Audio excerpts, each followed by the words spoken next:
Olá, internautas que acompanham o DMTV. A nossa entrevista de hoje é com o presidente da Fundação Perseu Abramo, o seu Nilmário Miranda. Ele que está hoje em Goiânia para participar do ciclo de debate que pela primeira vez acontece aqui no estado de Goiás. Seu Nilmário, o que vem a ser esse ciclo de debates que será realizado hoje às 7h30 na Assembleia Legislativa? A Fundação Perseu Abramo realizou muitas oficinas no ano passado sobre o Brasil. Avaliar o que aconteceu nesses 8 anos. As mudanças na economia, a reorganização do Estado, a nova política externa, as políticas sociais universais que promoveram a ascensão social de 30 milhões de pessoas que passaram a classe média. Enfim, políticas transformadoras em todos os campos, na saúde, na educação, na cultura, nas lutas antirracismo, nos direitos humanos, as mulheres, né? Então tudo isso virou, essas oficinas foram impressas em livros, seu resultado foi impresso, com uma multiplicidade muito grande de autores, intelectuais, ministros, ex-ministros, intelectuais ligados ao movimento social, ao movimento sindical, independentes. Então, nós temos um conjunto de livros. A gente promove um debate sobre o Brasil em transformação, aqueles 8 anos e os desafios que se colocam para a continuidade. O governo Dilma, continuidade do governo Lula. Mas, como a gente sempre diz, continuar não é repetir. Portanto, é melhorar. É melhorar, é avançar. Os desafios novos, alcançar aquele patamar que nós temos pela frente, né?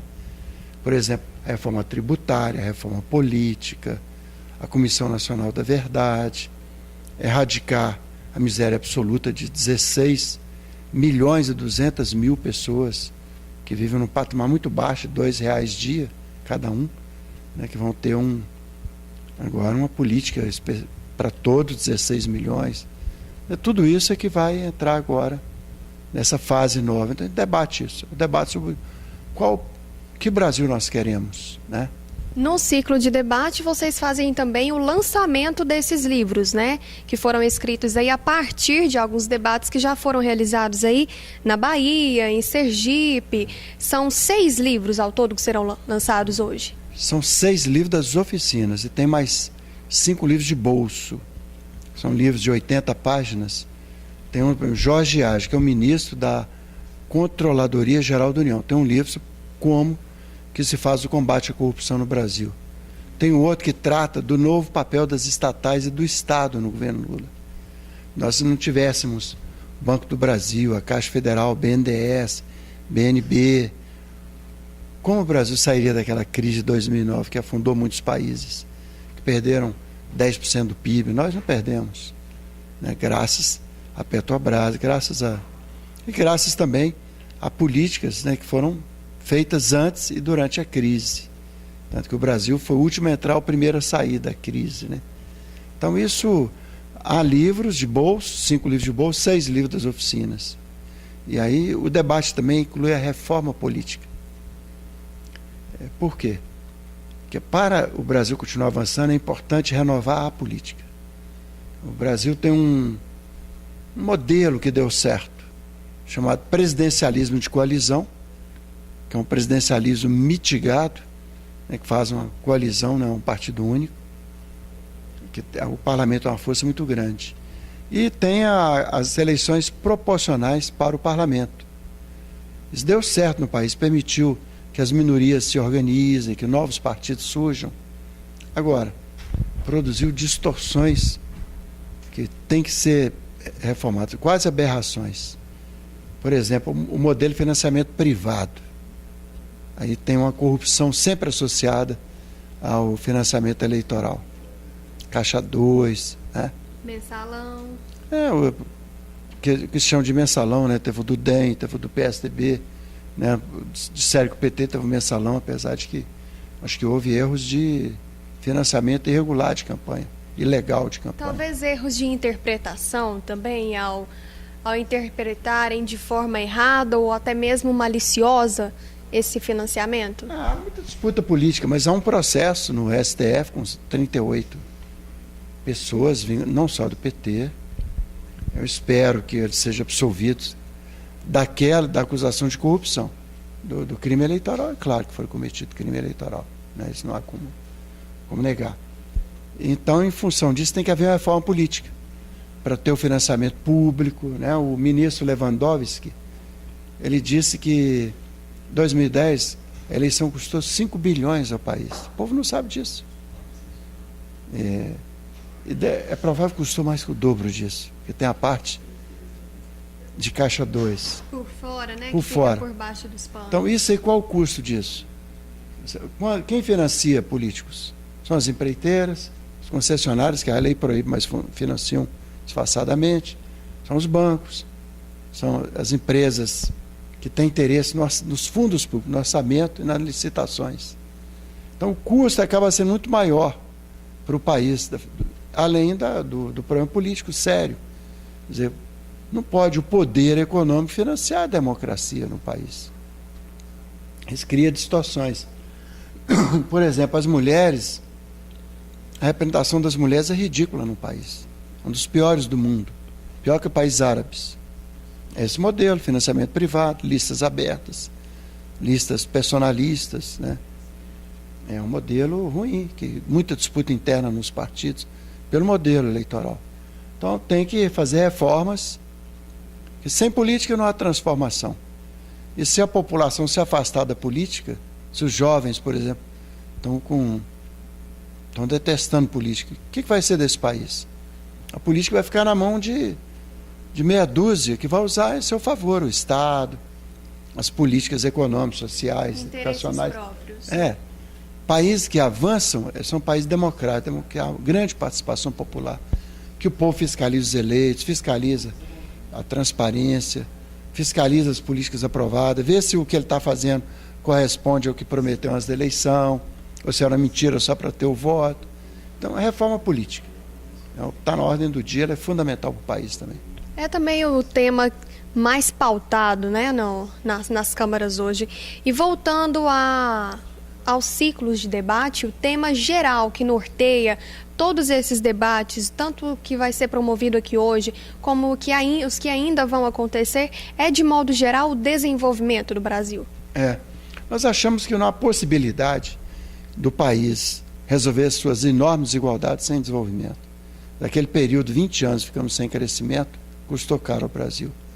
Então nós não abrimos mão, por exemplo, agora voltou um pouco de inflação por causa da crise mundial, vários fatores, né? A crise das commodities, o mercado de futuro, né? E há uma pequena inflação. Está controlada, mas não é desejável inflação, que quem tem rendimento fixo perde com a inflação.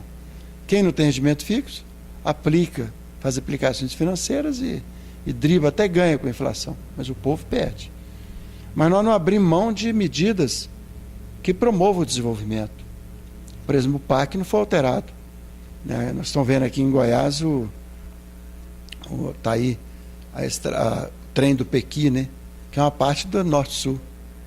Uma parte do Norte-Sul, que é uma coisa fundamental, que vai levar a produção agrícola do Centro-Oeste para os portos, para exportação e para o resto do país, né? Matérias-primas, alimentos, commodities, né? Como tem várias ferrovias, portos, aerovias, aeroportos em reforma, estradas em duplicação, aumentando o potencial de energia, infraestrutura, isso que gera riqueza, desenvolvimento, empregos. Nós para o ano que vem vai aumentar o salário mínimo, vai passar para R$616 o ano que vem. Quer dizer, por quê? São 18 milhões de pessoas que dependem do salário mínimo no Brasil, que percebem salário mínimo, são aposentados rurais ou benefício de prestação continuada, pessoas com deficiência não tiveram previdência. Isso abrange 90 milhões de pessoas, cada um tem 5, relaciona com, né, beneficia mais 5. Se eles tiverem uma renda melhor, compram mais. Comida, casa, bicicleta, roupa, remédio, né? E isso faz o país crescer. Então, sem crescimento, tudo vai por água abaixo. Porque aí há desemprego, os salários não crescem, não tem dinheiro para investir em educação, em políticas sociais. Além do ciclo de debates hoje, o senhor participa também de um evento na PUC, né?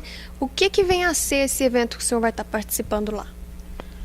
Junto com o deputado Mauro Rubem, que é presidente da Comissão de Direitos Humanos da Assembleia Legislativa de Goiás, e de outros grupos, né? Por exemplo, Hélio Cabral Filho, que é da Associação de Anistiados de Goiás, junto com comissões pastorais de direitos humanos, Centro de Direitos Humanos da sociedade civil, nós vamos debater a Comissão Nacional da Verdade. Nós estamos na iminência da votação da Comissão da Verdade no país. É uma comissão que, aprovado o projeto, vai ser instituída imediatamente, depois de aprovado pelo Congresso. Terá 7 membros, indicados pela presidenta Dilma, pessoas também de reputação muito ilibada, muito idôneas, éticas, probas, que vão ver tudo que o Estado produziu sobre as pessoas que perseguiu e o que os perseguidos produziram em sua defesa, nas comissões de anistia, comissão de mortos aparecidos. E esse material vai ser analisado por essa comissão. E em 2013 fará um relatório ao Brasil, e esse relatório vai dizer o que aconteceu na ditadura, nos 21 anos de ditadura, para fazer parte da história do país. Você vê, o Brasil errou muito em não tratar bem sua memória, em não buscar a verdade histórica. O Brasil teve ditaduras e depois repetiu a ditadura. Teve ditadura 38, 37, 45 e repetiu 64, 85. Teve ditabrandas, democraduras. Nós queremos democracia plena, sempre expandindo a democracia. Para isso, é preciso que a sociedade, as novas gerações conheçam tudo o que aconteceu. Na ditadura teve censura à imprensa, ao teatro, ao cinema, à literatura, aos jornais, às revistas, televisão. Teve 15 mil foram forçados a viver fora do país, milhares para poder lutar contra a ditadura tinham que ir para a clandestinidade, para fazer oposição. 479 perderam a vida. Desses aí, 163 são desaparecidos, cujos restos mortais jamais foram devolvidos à família, que é um crime. Dezenas de milhares foram demitidos das Forças Armadas, do serviço público ou do setor privado, com perseguição política. Muitos, quase 500, foram proibidos de estudar, foram expulsos da universidade. 1.500 sindicatos sofreram intervenção. Teve mais de 500 cassações de mandatos. Violou a soberania popular, rasgou a Constituição de 46. Tudo isso aconteceu no país, tem que ser sabido e conhecido. Tem que ir para o livro escolar, tem que ir para... Ficar registrado na história do Brasil, né? Nós tivemos, por exemplo, tem um fato grave que é bom sempre lembrar. Nós tivemos 4 séculos de escravidão. Foi o último país do continente a abolir a escravidão. Quando aboliu a escravidão, a população do Brasil era 13 milhões de pessoas, 8 milhões eram negros e pardos.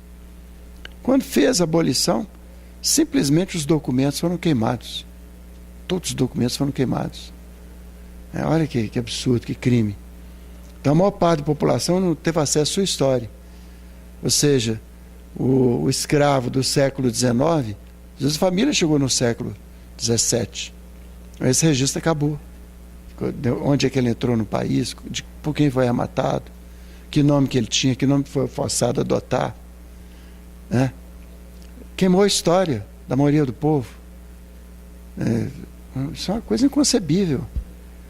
Como é que você constrói o futuro sem conhecer o passado? Sem tirar dele as lições, sem tirar dele Isso é fundamental para construir uma nação justa, livre, democrática, soberana, o acesso à verdade e à memória. Obrigada pela atenção do senhor, obrigada por ter se deslocado aqui até os estúdios do DMTV. O evento hoje na Assembleia Legislativa de Goiânia é um evento público, está aberto a qualquer pessoa que queira participar e os livros também que serão lançados, os 6 livros que ele citou, estão disponíveis na íntegra no site da Fundação Perseu Abramo.